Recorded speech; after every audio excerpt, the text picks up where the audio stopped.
Hello, everyone. For this module, looking at justifying culture responsive instruction as a 2021 trend.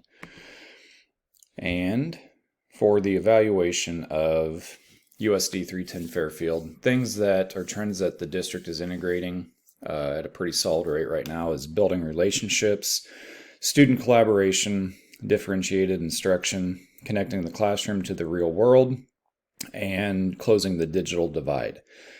Things that are trends that the district is not integrating yet. Some of these are kind of in place, but I don't feel are fully integrated. Trauma-informed practices, positive body language and bias awareness, family engagement, use of culturally responsive curriculum, and professional development. So first, looking at the things that we are doing, building relationships, learning about students' interests, likes, dislikes, family members, and aspirations. Students feel more respected and valued. Build a community in the classroom, and the relationships are mutual. So at Fairfield, what's in place? We have student check-ins that are done weekly, and some students that need daily check-ins, we have those set up. We collect that data and look at it as an administration team and also as a district leadership team, and also building leadership teams. Something that we have put on hold a little bit is our Falcon Families. It was a K through 12 program where a teacher would get anywhere from 7 to 10 kids, and they'd meet every Monday. We did have to put that on hold right now because of the pandemic, but we are starting to do some of the family activities again.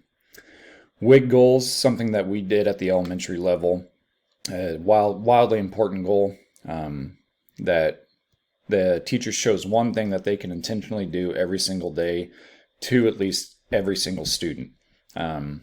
Mine was, and it wasn't every single day, but mine was to greet them. I was able to do that every day out front, but then I also delivered birthday cards. So that's kind of, we set those goals and we collect that on that also. SEL lessons provided by our social worker and mental health liaison. They go into the classroom. They also do it through Zoom for middle school and high school. And it is one of our KESA goals in the accreditation. We are in the year 5 cycle, so we'll be choosing new goals next year, but that is our top priority this year. We feel the impact it has on our students, stronger line of communication between the students, teachers, and administration. Student discipline is lower than it ever has been, and students feel valued and respected. In the future, as a district administrator, I would continue to focus on relationships and some of the initiatives that we have in place, and continue to still look for new ways to reach kids, like peer support measures, something that we do not do a lot of, but I think we could take advantage of. Also encourage teachers and other administrators to make positive phone calls home, letting parents know the good that their kids are doing, and then maybe implementing some type of home visit at the beginning of the school year. Student collaboration, it's a student-centered approach. It can promote equality amongst our kids.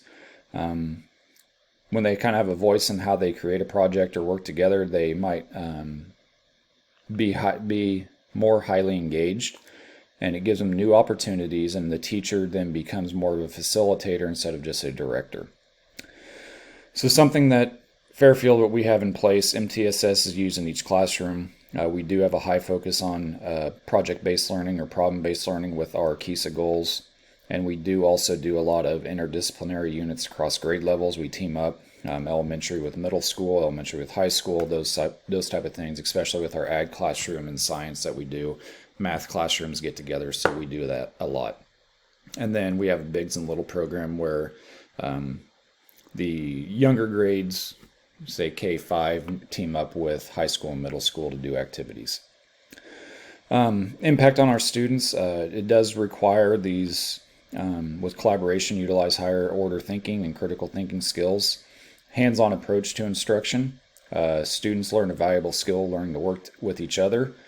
They have a choice in the way that they present their information a lot of times, and one of our district goals is to build leadership in students, and are some of the skills that are instilled when they work together. In the future, I would like to see us get back to doing more interdisciplinary units. that takes some time, 9 weeks or something like that. Continue professional development, especially for new staff, and then look beyond the district of ways that we can collaborate with other schools, other states, other countries. Really reach out there and become more culturally responsive. Another thing that we do very well is differentiated instruction. It is an essential component to MTSS model. It does improve instruction for all students because they can receive the information at their level. And it is something that should be embedded in all core classrooms. And specialized training to increase knowledge is needed for teachers to truly understand how to implement differentiated instruction. So at Fairfield, we do utilize centers in all content areas in the elementary.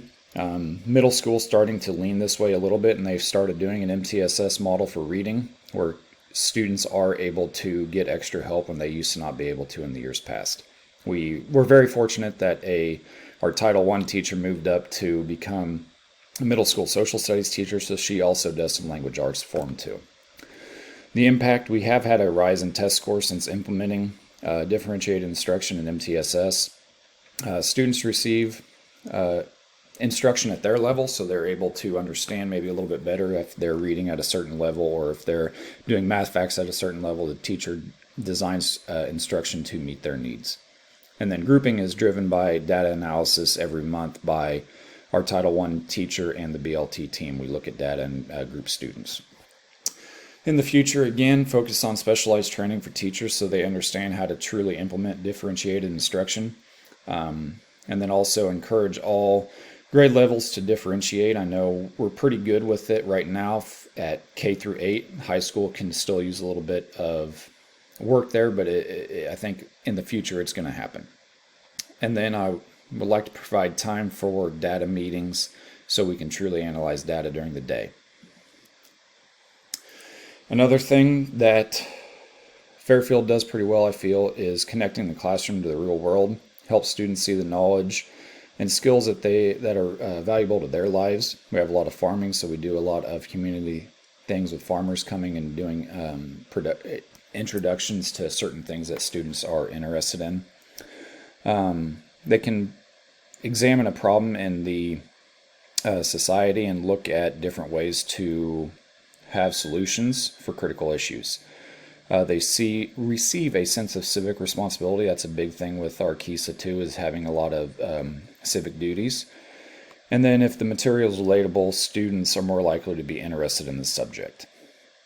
So what's in place? The interdisciplinary units on civic responsibility, that is mainly at the high school and middle school level. They do a lot of units with that.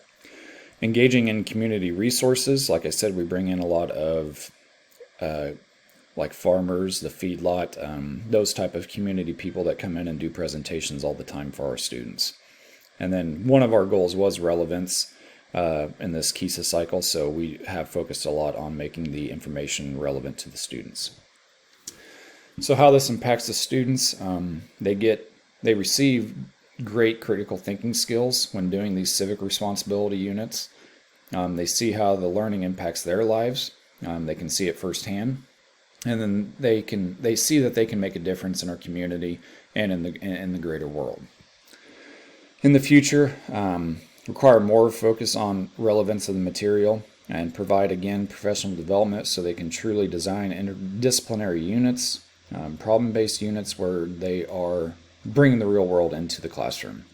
And then collect data from all stakeholders to see how bringing the community in is helping. And then lastly, closing the digital divide. Many families do not have access to technology and internet services in our communities. Districts should work to develop a community plan for technology access, and then the pandemic provided a glimpse of the future of education and technology. So at Fairfield, what's in place? We do have one-to-one student devices, either Chromebooks or MacBooks. We do have hotspots, numerous hotspots available for our students that do not have internet access, since we are a very rural district and we don't have internet access in a lot of our communities. And then the community involvement for internet shortage, we had churches, the city hall places, people offering to have kids come out and sit in their yard and do homework. So we have a lot of people that reached out and said they can use use themselves as a internet access. So students are able to have internet access for learning, and our communities are now getting more access to internet providers with the pandemic. They're starting to go into those communities and set up broadband there. In the future, continue to work with officials to bring high-speed internet services to our communities, because there just was not a lot, and now there is, and it could still improve, but we're getting there. And provide funds from technology improvement. Always keep up with the newest technologies for our students. So here again, the evaluation. Now we're going to look at things that we're not integrating fully yet. Trauma-informed practices. The pandemic exasperated the trauma in students' lives. Schools must examine the culture and climate of the district, recognize when students are in trauma, and create an atmosphere that's safe and secure. So what's in place right now? We have SEL lessons, but that is mainly taught by the social worker, not teachers. Mental health services through our grant that we have. Social emotional groups and second step curriculum, that is all kind of taught by the social worker. So the impact: students must feel safe and welcome at school, and staff need to understand what triggers there are and how to avoid them.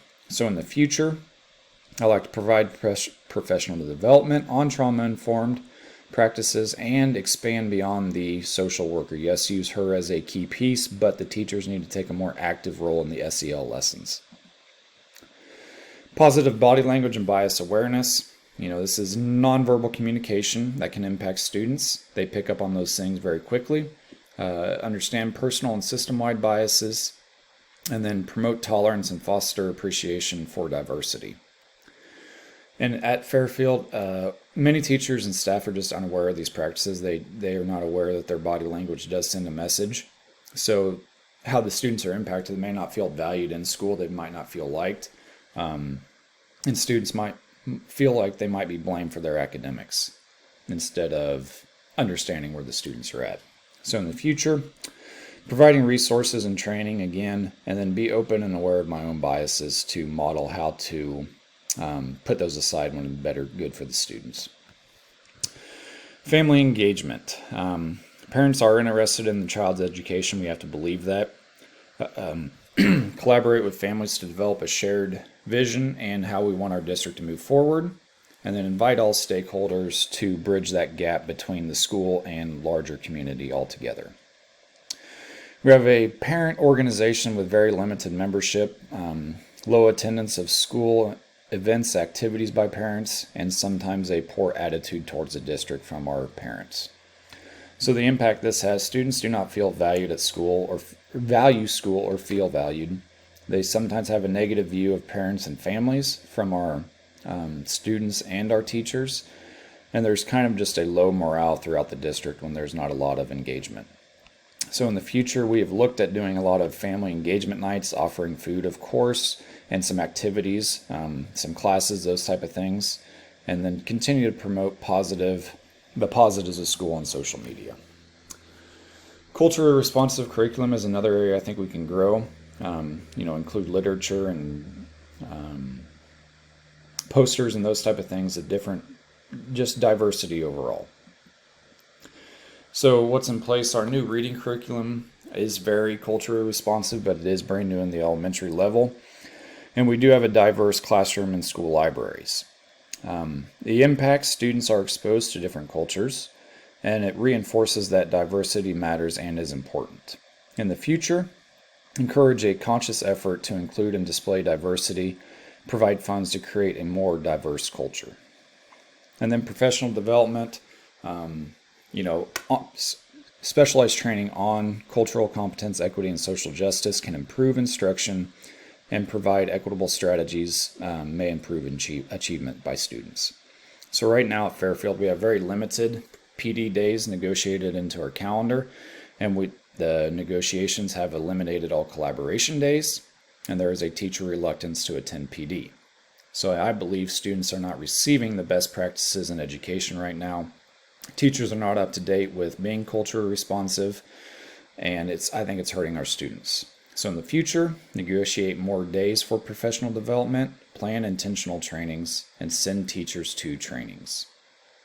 And here are my references. Thank you.